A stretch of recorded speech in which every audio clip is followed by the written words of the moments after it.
É um privilégio estudarmos juntos a palavra de Deus. Após a experiência da Torre de Babel, na Mesopotâmia desenvolveu-se a civilização suméria e algumas cidades fortificadas foram construídas. Entre elas, Ur dos Caldeus, um centro comercial, porém idólatra e de grande maldade. Ali Deus escolheu e chamou um de seus filhos, chamado Abraão, a fim de que através dele pudesse formar um povo, ao qual ele pudesse se manifestar e pudesse prover a vinda do Messias Salvador ao mundo, pudesse cumprir o seu plano de salvação. Assim nós encontramos em Gênesis, a partir do final do capítulo 11, a história de Abraão. E Deus propõe a Abraão uma jornada. Em Gênesis capítulo 12, versos 1 a 3, Deus diz: Abraão, sai da tua casa, da tua parentela, da casa de teu pai, e vai para a terra que eu te mostrarei. De ti eu farei uma grande nação, você será uma bênção.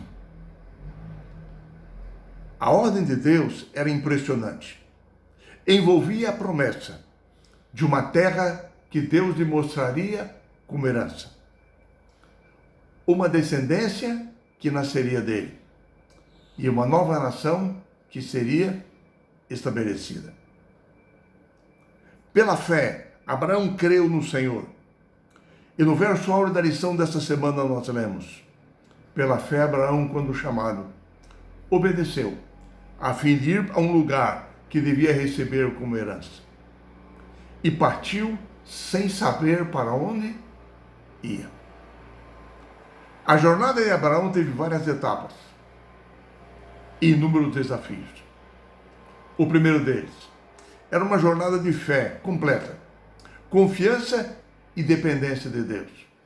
Abraão era um homem rico. Ele chegou a ter 1000 pessoas no seu acampamento. Porém, ele teve que partir com tudo que ele tinha, deixar Ur dos Caldeus, levando o seu pai Terá, sua esposa Sara, seu sobrinho Ló, seus servos e seus bens. E mais, primeiro ele teve que atravessar o rio Eufrates, por isso ele foi chamado de hebreu, aquele que atravessa o rio. Mas ele não foi levado direto para a terra prometida. Durante 5 anos, ele permaneceu em Harã. Ali morreu o seu pai Terá. Porém, em Harã, ele foi preparado pelo Senhor para o período que ele iria enfrentar adiante na terra prometida. Foi um período de despojamento, de preparo. Aos 75 anos de idade, ele partiu para Canaã. Mas impressionante, quando lá chegou, em nenhum momento ele construiu uma cidade, nem mesmo uma casa. Ele permaneceu sempre como um migrante, sendo chamado sempre de estrangeiro. Na lição dessa semana, um texto curioso que diz: em sua jornada, esteve suspenso no vazio, sem o seu passado, que ele havia perdido, e sem o seu futuro, que ele ainda não via. Outro desafio. Abraão teve que deixar todas as suas raízes, toda a sua origem para trás. Seu país, seu povo, seus parentes, sua herança cultural, seus costumes, seu sistema de vida. Ele iria agora aprender com Deus a respeito do Deus verdadeiro.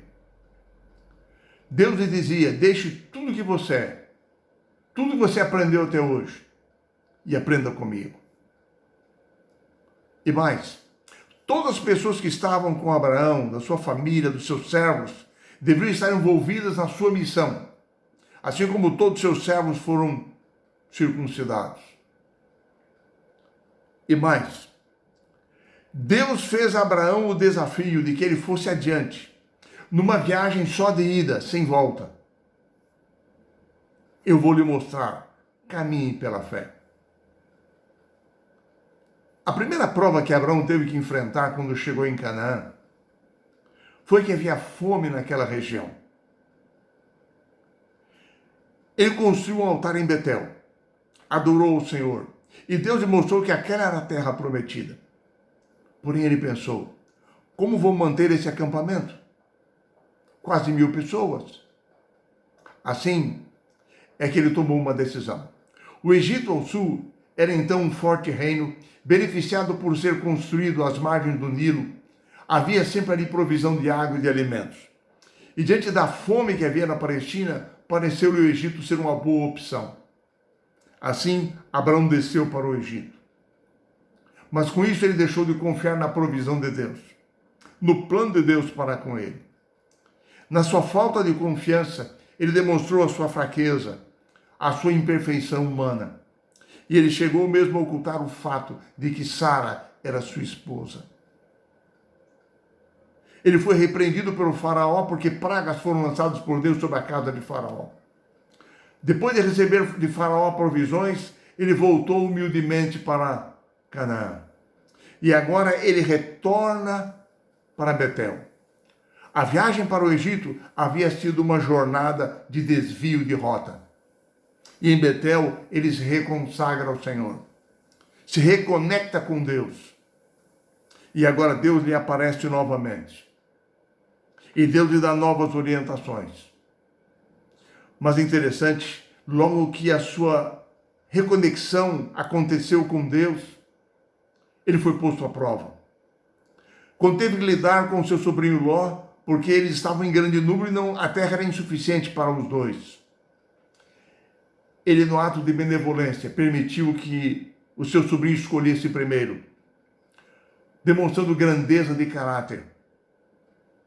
No acordo pacífico, Ló ficou com a parte que parecia a Ló a melhor, a planície fértil junto a Sodoma. Abraão humildemente ficou com as montanhas. Mas tão logo isso aconteceu, o Senhor apareceu a ele e disse: Abraão, olha para a terra aqui do alto. Tudo isso eu darei à tua descendência, que será como pó sobre a superfície da terra.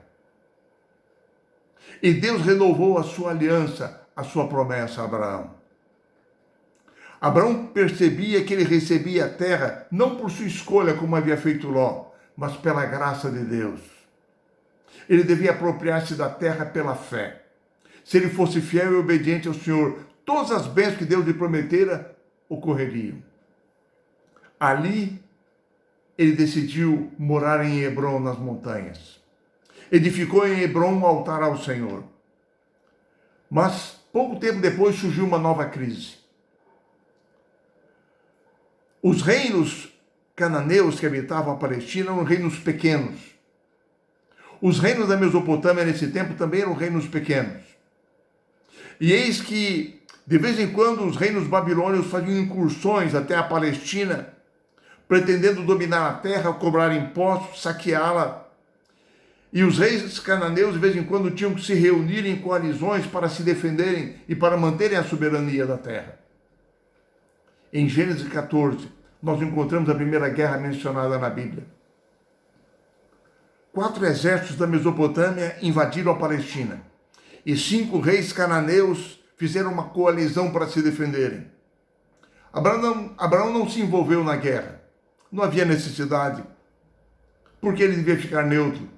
Porque ele não havia adquirido a terra pela força das armas. Era uma doação de Deus. Era um presente de graça de Deus. Assim Abraão ficou quieto. Ele aguardou para ver o que ia acontecer. Entretanto, o seu sobrinho Ló foi levado cativo pelos mesopotâmios, bem como seus familiares, seus bens e os moradores de Sodoma. Abraão, preocupado, reuniu 318 homens do seu povo, dos seus servos. E agora, numa ação rápida e noturna, atacou o lugar para onde Ló fora levado cativo. Libertou Ló e todos que estavam com ele. Trouxe-os de volta, os bens, o povo, tudo. Esse episódio ampliou a influência de Abraão diante dos cananeus. Tiveram agora respeito e gratidão para com Abraão. Porém, Abraão não quis nenhum presente dele, inclusive do rei de Sodoma, que lhe oferecer uma recompensa. Mas nessa ocasião é que aparece a figura extraordinária de Melquisedeque. Quando Abraão chegava dessa guerra, Melquisedeque aparece e ele é apresentado como rei de Salém, sacerdote do Deus Altíssimo, trazendo pão e vinho, símbolos da comunhão. Ele abençoa Abraão e Abraão agora lhe devolve os seus dízimos. Desde o início da história, Deus sempre teve adoradores fiéis que exerciam um sacerdócio fiel junto ao povo. Melquisedeque era um deles. Ele era rei da cidade de Salém. O nome original da cidade de Jerusalém. Jeru significa cidade. Salém, paz. Jerusalém significa cidade de paz. Melquisedeque é apresentado por Paulo como um tipo, uma prefiguração de Cristo, porque ele não dependia de genealogia humana, fora nomeado por Deus como sacerdote. Abraão reconheceu Melquisedeque como um representante do Deus a quem ele servia diante do povo. Assim é que nós encontramos agora Abraão, recebendo plenas bênçãos de Deus e reconhecido pelo povo onde morava. Enfim, a história e a experiência de Abraão que estudamos essa semana nos ensina algumas lições. A primeira delas é que para cumprir o seu propósito com Abraão, para poder abençoá-lo, Deus teve que tirá-lo de onde ele estava. Nas condições em que ele vivia, era impossível abençoá-lo e estabelecer através dele uma nova nação. O mesmo pode ocorrer conosco hoje. Que mudanças o Senhor tem promovido em nossa vida para poder cumprir os seus planos para conosco? Outro ponto. Com Abraão nós aprendemos que caminhar pela fé é não desviar-se do caminho. Nossa jornada poderá não ser fácil, porém necessitamos aprender a depender de Deus, viver com Deus, por Deus, sempre com Ele. Por fim, nós aprendemos que Deus chamou Abraão, o escolheu para ser um instrumento em suas mãos para abençoar outras pessoas.